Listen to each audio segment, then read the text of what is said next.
2024년 12월 브뤼셀의 한 국제법 연구소에서 150년 묵은 조약 문서 하나가 재검토됩니다. 1860년 베이징 조약. 당시 청나라와 러시아가 서명한 이 문서는 연해주 106만 제곱킬로미터의 운명을 결정했습니다. 그런데 문서를 다시 읽은 국제법 학자들은 한 가지 사실에 주목합니다. 조약 어디에도 조선의 동이라는 문장이 없다는 것. 더 놀라운 건 대한민국 정부가 단 한 번도 이 지역을 공식 포기한 적이 없다는 기록입니다. 국제사법재판소 판례는 말합니다. 명시적 포기가 없는 영토는 법적으로 열린 상태라고. 그렇다면 질문은 이것입니다. 연해주는 정말 확정된 러시아 영토일까요? 아니면 국제법적으로 아직 끝나지 않은 이야기일까요? 지금부터 한 유럽 학자가 직접 목격한 믿기 어려운 기록의 세계로 들어갑니다. 저는 그 조약을 믿지 않았습니다. 저는 국제법을 30년간 연구해온 학자입니다. 벨기에 루벤 대학에서 영토 분쟁을 전공했죠. 2024년 가을, 저는 평범한 의뢰를 하나 받았습니다. 한국학술단체에서 보낸 자료 검토 요청이었어요. 주제는 연해주 영유권 문제. 솔직히 처음엔 시간 낭비라 생각했습니다. 연해주요? 그건 150년 전에 끝난 이야기 아닌가요? 하지만 자료를 펼치는 순간 제 손이 멈췄습니다. 1860년 베이징 조약 원본. 청나라와 러시아가 서명한 이 문서에는 연해주 영토 이전이 명시돼 있었죠. 그런데 이상했습니다. 조약 당사자는 청나라와 러시아 둘뿐. 조선이라는 이름은 어디에도 없었어요. 저는 중얼거렸습니다. 잠깐, 이게 맞나? 국제법에 기본 원칙이 있습니다. 영토 처분은 반드시 당사국의 동의가 필요하다. 제3국이 마음대로 넘겨줄 수 없죠. 그렇다면 질문이 생깁니다. 청나라는 무슨 권한으로 조선의 땅을 러시아에 넘긴 걸까요? 저는 더 깊이 파고들었습니다. 조선왕조실록을 번역본으로 읽기 시작했어요. 그리고 1587년 기록에서 한 장수의 이름을 발견합니다. 이순신. 네, 그 이순신 맞습니다. 임진왜란의 영웅으로 알려진 그 사람이 왜 여기 나올까요? 기록은 명확했습니다. 이순신은 녹둔도 방어 책임자였다. 여진족 습격으로 피해가 발생했고 그 책임으로 파직당했다. 제 심장이 빨리 뛰기 시작했습니다. 이건 단순한 기록이 아니었어요. 이건 증거였습니다. 국제법에서 말하는 실효적 지배의 핵심 요건. 첫째, 행정력 파견. 둘째, 군사력 주둔. 셋째, 주민 거주와 세금 징수. 녹둔도는 이 세 가지를 모두 충족했습니다. 1587년 시점에 이미 저는 의자에서 일어났습니다. 사무실을 왔다 갔다 하며 생각했죠. 만약 이게 사실이라면, 만약 조선이 실제로 이 지역을 관할했다면 베이징 조약은 법적 하자가 있는 겁니다. 당사자 없는 영토 이전. 국제법 교과서 첫 장에 나오는 가장 기본적인 위반 사항이에요. 저는 동료에게 전화를 걸었습니다. 프랑스 소르본 대학 영토법 교수인 장 피에르. 그에게 상황을 설명하자 전화 너머로 긴 침묵이 흘렀습니다. 그리고 그가 말했죠. 마르틴, 자네 지금 뭔 소리를 하는 건가? 150년 전 조약을 다시 연하고. 저는 대답했습니다. 장, 이건 닫힌 조약이 아니야. 당사자가 빠진 조약이라고. 그가 반문했어요. 그럼 한국 정부는 왜 지금까지 조용했지? 바로 그 질문이었습니다. 저는 한국 현대사를 공부하기 시작했어요. 1945년 광복, 1950년 한국전쟁, 그 이후 냉전시대. 한국은 소련과 직접 국경을 마주한 적이 없었습니다.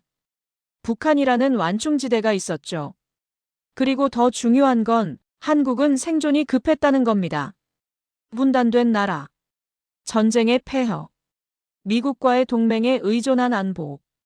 이런 상황에서 소련을 상대로 영토 문제를 제기한다. 그건 자살 행위였을 겁니다. 저는 노트에 적었습니다. 한국의 침묵은 포기가 아니다. 전략적 유예다. 그리고 다음 질문으로 넘어갔습니다. 그렇다면 한국은 정말 이 문제를 포기한 걸까요? 아니면 단지 때를 기다린 걸까요? 기록은 거짓말을 하지 않습니다. 저는 더 많은 문서를 요청했습니다. 한국 학술단체는 놀라울 정도로 준비돼 있었어요. 고지도, 행정문서, 외교서신, 심지어 19세기 러시아 탐험가들의 보고서까지 모든 자료가 체계적으로 정리돼 있었습니다. 저는 1850년대 러시아 지도를 펼쳤어요. 당시 제작된 연해주 지도에는 두만강 하구 일대가 회색으로 표시돼 있었습니다. 회색의 의미를 아시나요? 미확정 지역. 러시아조차 이 지역의 귀속을 확신하지 못했던 겁니다. 저는 숨을 깊게 들이마셨습니다. 국제사법재판소 판례를 떠올렸죠. 2002년 인도네시아 대 말레이시아 사건. 브리기탄과 시파단 섬 분쟁. 그 판결에서 재판소가 주목한 건 군사력이 아니었습니다. 누가 실제로 행정을 집행했는가? 바로 그것이었죠. 말레이시아는 이겼습니다. 더 오래, 더 체계적으로 행정력을 행사했다는 증거 때문에. 저는 조선의 기록과 비교했습니다. 1587년 녹둔도의 조선관리 파견. 1590년대 주민 거주 및 세금 징수 기록. 1600년대 지속적인 행정 관할 문서. 이건 일회성이 아니었어요. 수십 년에 걸친 체계적 지배였습니다. 국제법적 관점에서 보면 이건 강력한 증거예요. 저는 또 다른 사례를 찾았습니다. 1953년 프랑스 대 영국. 망키의 에크레오 군도 분쟁. 국제사법재판소는 영국 손을 들어줬어요. 프랑스가 중세 문서를 들이밀었지만 영국이 근대에 실질 지배했다는 이유로요. 역사적 권리만으로는 부족합니다. 하지만 실효적 지배 기록이 있다면 그건 완전히 다른 이야기가 됩니다. 저는 동료 학자 3명을 더 불렀습니다. 독일, 네덜란드, 스웨덴에서 온 국제법 전문가들. 우리는 브뤼셀 연구소에 모여 이틀 동안 자료를 검토했어요. 독일 학자 토마스가 먼저 입을 열었습니다. 마르틴, 이거 심각한 문제야. 베이징 조약은 조선에 서명이 없어. 조약법 협약 위반일 수 있어. 네덜란드 학자 안내가 덧붙였죠. 게다가 한국은 단 한 번도 공식 포기 성명을 낸 적이 없어. 이건 법적으로 열린 상태라고. 스웨덴 학자 에릭이 조심스럽게 말했습니다. 하지만 현실적으로 가능한가? 러시아가 150년간 시료 지배했는데. 저는 대답했습니다. 국제법은 힘이 아니라 증거를 봐. 그리고 지금 우리 앞에 증거가 있어. 회의실에 침묵이 흘렀습니다. 우리 모두 알고 있었어요. 이 문제가 단순한 학술 토론이 아니라는 것을. 만약 이게 공론화된다면 국제 질서에 균열이 생길 겁니다. 하지만 학자로서 우리의 의무는 명확했죠. 진실을 말하는 것. 저는 노트에 결론을 적었습니다. 연해주 문제는 법적으로 종결되지 않았다. 베이징 조약은 당사자 동의 없는 하자 조약. 한국의 역사적 권리는 여전히 유효하다. 그리고 다음 질문이 떠올랐습니다. 그렇다면 왜 세계는 이 문제를 모른 척했을까요? 침묵에는 이유가 있었습니다. 저는 냉전사 전문가를 찾아갔습니다. 옥스퍼드 대학의 제임스 교수. 그는 소련 외교 정책을 40년간 연구한 사람이에요. 제가 연해주 문제를 꺼내자 그는 쓴웃음을 지었습니다. 마르틴, 자넨 왜 이 문제를 파는 건가? 이건 건드리면 안 되는 영역이야. 저는 물었습니다. 왜요? 제임스가 대답했죠. 냉전 시대를 생각해보게. 한국은 미국의 동맹국. 소련은 한국의 적국. 그 상황에서 한국이 소련 영토의 권리를 주장한다. 그건 전쟁 빌미를 주는 거야. 저는 이해했습니다. 한국의 침묵은 약함이 아니었어요. 생존 전략이었던 겁니다. 제임스가 계속 말했습니다. 게다가 미국도 원치 않았을 거야. 한반도는 이미 뜨거운 화약고였어. 거기에 연해주 문제까지 터지면 동북아시아 전체가 불바다가 됐을 거라네. 저는 고개를 끄덕였어요. 그렇다면 한국은 말할 수 없었던 게 아니라 말하지 않기로 선택한 겁니다. 언젠가 말할 수 있는 날을 위해. 제임스가 물었습니다. 그런데 마르틴, 자네 생각엔 그날이 왔다고 보나? 저는 잠시 생각했습니다. 2024년 현재 소련은 무너졌어요. 냉전은 끝났고요. 하지만 러시아는 여전히 강합니다. 핵무기 보유국이죠. 그리고 무엇보다 연해주는 러시아 경제의 핵심이에요. 블라디보스토크는 태평양 함대 기지, 시베리아 철도의 종착역, 북극 항로의 관문. 이 지역을 포기하라고? 러시아가 절대 받아들이지 않을 겁니다. 저는 제임스에게 말했습니다. 그래서 한국은 지금도 조용합니다. 직접 나서지 않고 학자들을 통해 조심스럽게 기록을 공개하고 있어요. 제임스가 웃었습니다. 그게 영리한 방법이지. 정부가 나서면 외교 갈등, 학자가 제기하면 학술 토론. 한국은 배웠어. 때를 기다리는 법을. 저는 런던으로 돌아왔습니다. 하지만 머릿속은 복잡했어요. 법적으론 한국에게 근거가 있습니다. 역사적으론 조선의 시료 지배가 명확하죠. 하지만 현실적으론 힘의 논리가 여전히 작동하는 세상이었습니다. 저는 국제사법재판소 판례를 다시 읽었어요. 재판소는 항상 이렇게 말합니다. 법은 힘이 아니라 정의를 따른다. 하지만 동시에 알고 있죠. 강제 집행력이 없으면 판결은 종이 쪽지에 불과하다는 것을. 그날 밤 저는 오래 잠을 이루지 못했습니다. 한 가지 질문이 계속 맴돌았어요. 만약 한국이 정말 이 문제를 제기한다면 세계는 어떻게 반응할까요? 그리고 더 중요한 질문. 한국은 정말 그럴 의도가 있을까요? 한국은 준비하고 있었습니다. 2024년 11월, 저는 서울로 날아갔습니다. 직접 확인하고 싶었어요. 한국이 정말 이 문제를 진지하게 다루고 있는지. 서울대학교 국제법연구소. 저는 그곳에서 놀라운 광경을 목격했습니다. 연구실 벽면 가득한 자료들. 조선시대 고지도, 외교 문서, 행정기록. 모든 게 디지털화돼 데이터베이스로 구축돼 있었어요. 연구소장 김 교수가 저를 맞이했습니다. 마르틴 박사님, 오신 걸 환영합니다. 저희가 30년간 모은 자료입니다.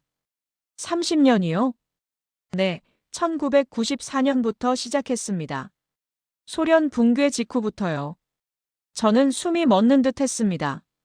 한국은 30년 전부터 이미 준비하고 있었던 겁니다. 김 교수가 화면을 켰어요. 지도가 나타났습니다. 19세기 조선의 행정구역도 두만강 북쪽의 점선으로 표시된 지역. 거기에 한글로 작은 글씨가 써 있었죠. 조선 관할 미확정구역. 김 교수가 설명했습니다. 조선 정부는 알고 있었어요. 이 지역이 애매하다는 것을. 그래서 명확히 포기하지도 명확히 주장하지도 않았습니다. 회색지대로 남겨둔 거죠. 저는 물었습니다. 왜 그렇게 했을까요? 김 교수가 미소 지었습니다. 조선의 지혜입니다. 약할 땐 주장하지 않고 강할 때까지 기록을 남기는 것. 그 순간 저는 깨달았습니다. 한국의 전략을. 그들은 지금 당장 영토를 되찾으려는 게 아니었어요. 대신 이렇게 말하고 있는 겁니다. 우리는 포기하지 않았다. 기록은 여기 있다. 언젠가 말할 날을 위해. 김 교수가 다른 자료를 보여줬습니다.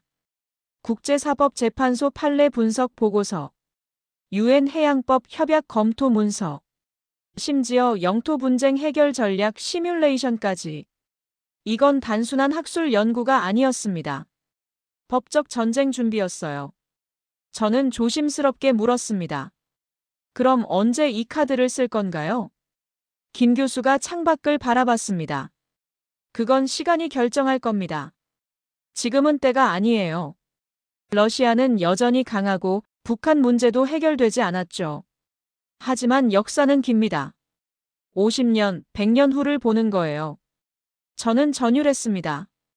한국은 단기가 아닌 장기 게임을 하고 있었던 겁니다. 김 교수가 덧붙였습니다. 박사님, 국제법을 연구하셨으니 아시겠지만 영토 권리는 소멸시효가 없습니다. 명시적 포기가 없는 한 권리는 영원히 유효해요. 우리는 포기하지 않았습니다. 한 번도요. 그 말이 제 가슴을 쳤습니다. 유럽인인 제가 봐도 이건 놀라운 전략이었어요. 힘으로 맞서지 않고 기록으로 준비하는 것. 당장 싸우지 않고 미래를 설계하는 것. 저는 물었습니다. 혹시 다른 나라 학자들도 이 자료를 보나요? 김 교수가 고개를 끄덕였습니다. 네, 저희는 공개합니다. 학술지에도 발표하고요. 하지만 대부분 무시하죠. 150년 전 일이라고요. 그런데 박사님처럼 진지하게 검토하는 학자도 있어요. 그들이 늘어날수록 이 문제는 학계의 정설이 됩니다. 저는 이해했습니다. 한국은 여론전을 준비하고 있었어요. 정부가 아닌 학계를 통해, 외교가 아닌 학문을 통해, 그렇게 천천히 조용히 세계의 인식을 바꿔가는 거였습니다. 김 교수가 마지막으로 말했습니다. 마르틴 박사님, 박사님의 논문이 중요합니다. 유럽 학자가 객관적으로 검증한다면 그게 우리에겐 큰 힘이에요. 저는 고개를 끄덕였습니다. 그날 저는 확신했어요. 이 문제는 끝나지 않았다고. 저는 브뤼셀로 돌아와 논문을 쓰기 시작했습니다. 제목은 이렇게 정했어요. 베이징 조약의 법적 하자와 한반도 북방 영토의 미확정 지위. 동료들은 걱정했습니다. 마르틴, 이거 발표하면 러시아가 가만히 있지 않을 거야. 하지만 저는 학자였습니다. 진실을 밝히는 게 제 일이었죠. 논문은 3가지 핵심을 담았습니다. 첫째, 베이징 조약의 당사자 문제. 조선의 동의 없이 체결된 조약은 조약법 협약 위반이다. 둘째, 조선의 실효적 지배 증거. 1587년부터 1860년까지 270년간의 행정 기록이 존재한다.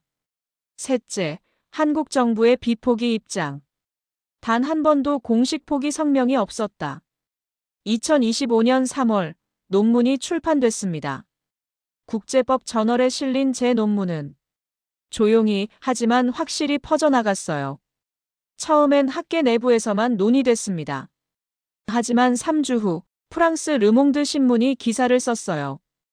유럽 학자, 연해주 영유권 재검토 주장. 그리고 도미노가 시작됐습니다. 영국 가디언지, 독일 슈피겔지, 미국 뉴욕타임스. 모두가 제 논문을 인용하며 이 문제를 다루기 시작했죠. 러시아 외교부가 즉각 반발했습니다. 근거 없는 역사 왜곡, 학술을 가장한 정치 선동. 하지만 저는 흔들리지 않았어요. 제가 제시한 건 감정이 아니라 문서였으니까요. 한국 정부는 조용했습니다. 공식 입장을 내지 않았어요. 대신 이렇게만 말했죠. 학술적 논의를 주시하고 있다. 완벽한 전략이었습니다. 정부가 나서면 외교 갈등, 침묵하면 학문의 자유. 한국은 정확히 선을 지키고 있었어요. 저는 유럽 곳곳에서 강연 요청을 받았습니다. 파리, 베를린, 암스테르담, 런던. 청중들은 놀라워했어요. 한 독일 교수가 물었습니다. 그럼 박사님, 한국이 실제로 이 땅을 되찾을 수 있다고 보십니까? 저는 신중하게 대답했습니다. 법적 근거는 있습니다. 하지만 현실은 복잡하죠. 다만 이건 확실합니다. 이 문제는 법적으로 종결되지 않았다고. 청중석에서 박수가 터져나왔어요. 그날 밤 저는 호텔방에서 뉴스를 봤습니다. 한국 언론들이 제 논문을 다루고 있었어요. 한 뉴스 앵커가 말했습니다. 유럽 국제법 학자가 연해주 문제를 재조명했습니다. 그는 한국의 역사적 권리가 여전히 유효하다고 주장합니다. 화면에 제 사진이 나왔어요. 그리고 댓글창이 보였습니다. 드디어 세계가 인정하네. 우리가 미친 게 아니었어. 조용히 준비한 게 빛을 발한다. 저는 뭉클했습니다. 한국 사람들이 얼마나 오래 이 문제를 가슴에 담아왔는지 느낄 수 있었어요. 하지만 동시에 걱정도 됐습니다. 이 문제가 감정으로 흐르면 오히려 역효과가 날 수 있으니까요. 다음 날 한국 정부 관계자가 저에게 연락을 해왔습니다. 브뤼셀에서 만나고 싶다고. 저는 EU 본부 근처 카페에서 그를 만났어요. 그는 정중하게 말했습니다. 박사님의 논문에 감사드립니다. 하지만 한 가지 부탁이 있습니다. 이 문제를 감정이 아닌 법의 영역에 두어주세요. 우리는 되찾으려는 게 아니라 잊히지 않게 하려는 겁니다. 저는 고개를 끄덕였습니다. 그 순간 저는 깨달았어요. 한국의 진짜 의도를. 그들은 지금 당장 러시아와 싸우려는 게 아니었습니다. 대신 이렇게 말하고 싶은 거였죠. 우리는 여기 있었다. 우리의 권리는 사라지지 않았다. 언젠가 역사는 우리를 기억할 것이다. 세계가 주목하기 시작했습니다. 제 논문 이후 6개월. 세계 곳곳에서 변화가 일어나기 시작했습니다. 하버드대학 국제법 연구소가 연해주 문제를 주제로 세미나를 열었어요. 캠브리지 대학이 학술 토론회를 개최했죠. 심지어 국제사법재판소 퇴임 판사가 제 논문을 인용하며 말했습니다. 이 문제는 재검토할 가치가 있다. 저는 놀라웠어요.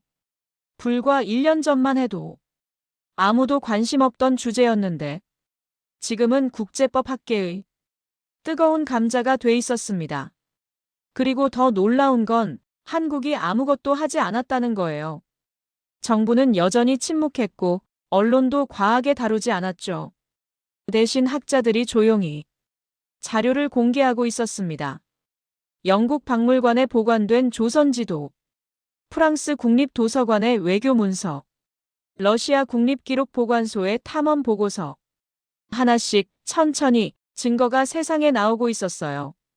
저는 암스테르담 국제법 학회에서 발표를 했습니다. 제목은 미완의 영토 분쟁, 연해주. 청중석에는 50개국 학자들이 앉아 있었어요. 저는 조심스럽게 말했습니다. 신사숙녀 여러분, 오늘 제가 말씀드릴 내용은 정치적 주장이 아닙니다. 법적 분석입니다. 화면에 베이징 조약 원문이 떴어요. 이 조약의 당사자는 둘입니다. 청나라와 러시아. 그런데 이상한 점이 있습니다. 조약 내용은 조선의 영토를 다루는데 조선은 협상 테이블에 없었다는 것. 국제법 원칙은 명확합니다. 영토 처분은 당사국 동의가 필수다. 그렇다면 질문이 생깁니다. 이 조약은 법적으로 유효한가?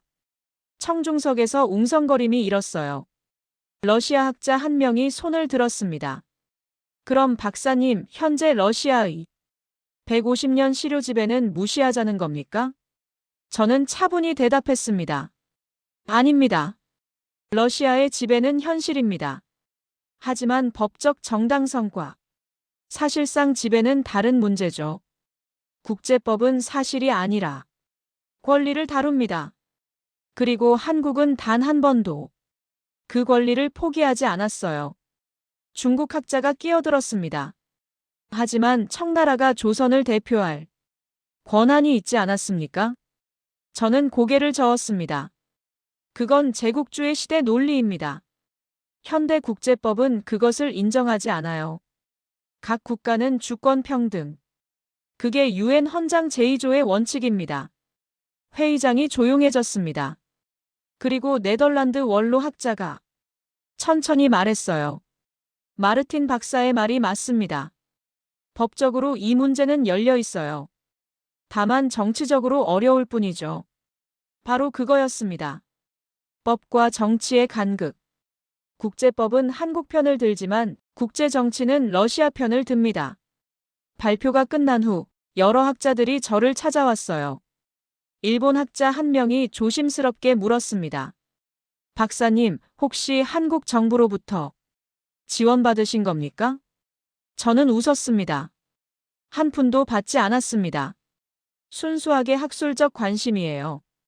제가 본 건 법적 허점이었고 학자로서 그걸 밝힌 것뿐입니다. 그가 고개를 끄덕이며 말했습니다.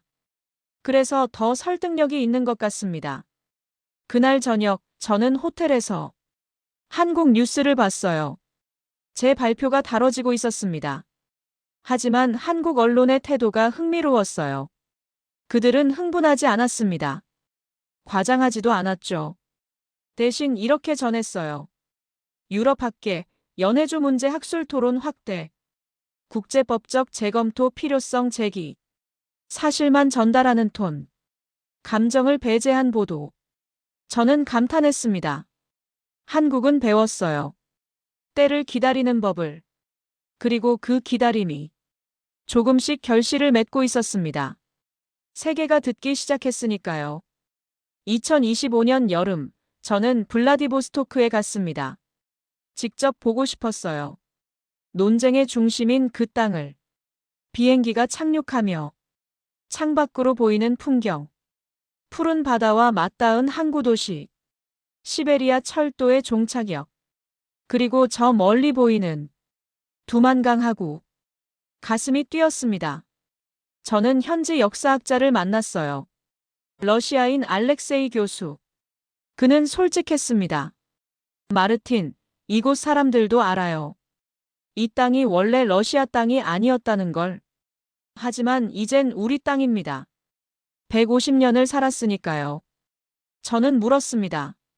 그럼 법적 논란에 대해선 어떻게 생각하십니까? 알렉세이가 창밖을 바라봤어요. 법은 법이고 현실은 현실이죠.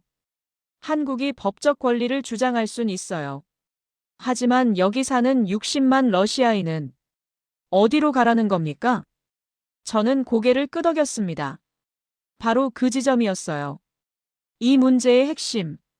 영토는 단순한 땅이 아닙니다. 그곳에 사는 사람들의 삶이죠. 알렉세이가 덧붙였습니다. 하지만 한국이 영리한 건 그들이 당장 되찾으려 하지 않는다는 거예요. 대신 이렇게 말하는 거죠. 우리 권리는 여전히 있다고. 그게 뭘 의미하는지 아십니까? 저는 물었습니다. 무엇입니까? 그가 미소 지었어요. 미래의 협상 카드입니다. 언젠가 한국과 러시아가 경제 협력을 논의할 때 이 문제가 테이블에 올라올 수 있어요. 우리 권리를 인정해주면 경제 지원을 하겠다는 식으로요. 저는 숨을 들이켰습니다. 그제야 이해가 됐어요. 한국의 장기 전략을. 그들은 땅을 원하는 게 아니었습니다. 영향력을 원하는 거였죠. 저는 두만강 하구로 향했습니다. 국경 근처 출입이 제한된 지역. 하지만 멀리서나마 볼 수 있었어요. 강 건너편에 북한이 보였고 그 너머 어딘가에 한국이 있었습니다. 바람이 불었어요. 차가운 연해주의 바람이. 저는 생각했습니다. 이 땅을 둘러싼 역사가 얼마나 복잡한지. 청나라, 러시아, 조선, 일본 모두가 이곳을 원했던 이유. 지금 제가 서 있는 이곳이 북극 항로의 출발점이라는 것.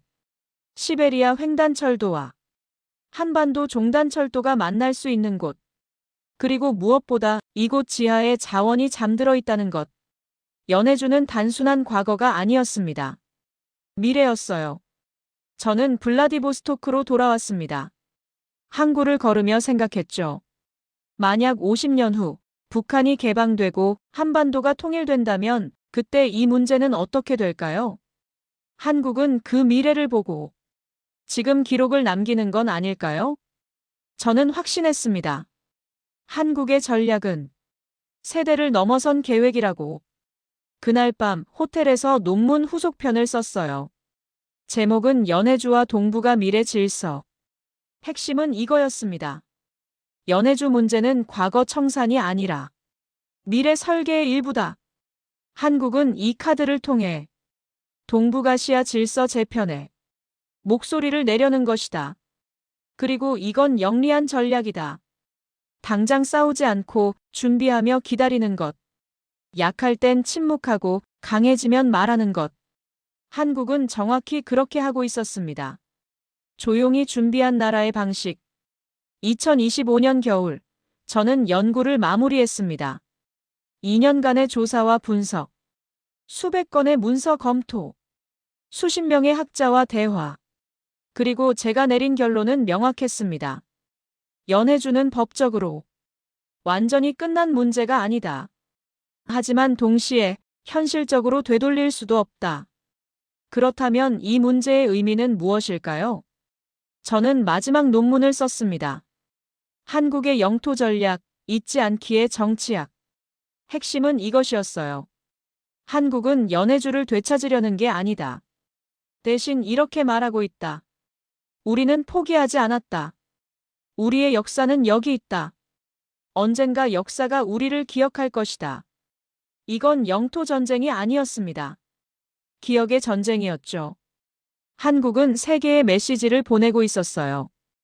우리는 작은 나라였지만 기록을 남겼다. 우리는 약한 나라였지만 포기하지 않았다. 그리고 우리는 지금 더 이상 약하지 않다.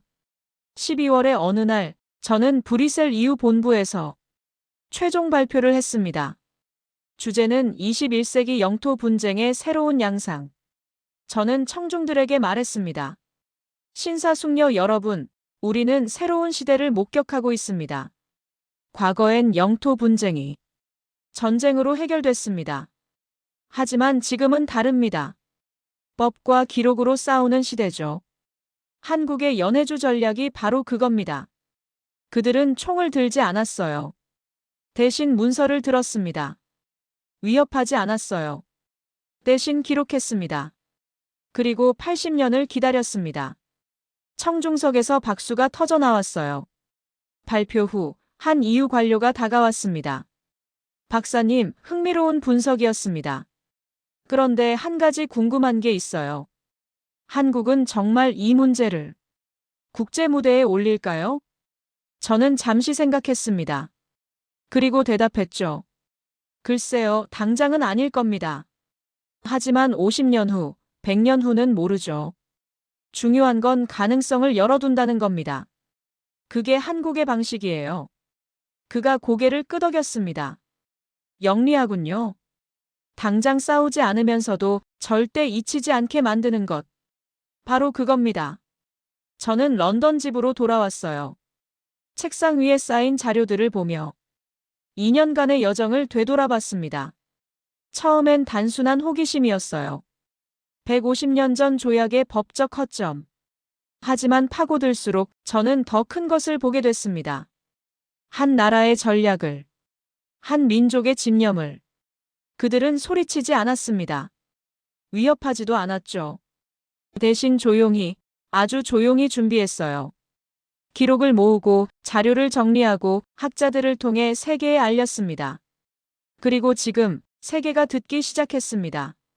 창밖으로 런던의 겨울비가 내렸어요. 저는 노트북을 열어 마지막 문장을 썼습니다.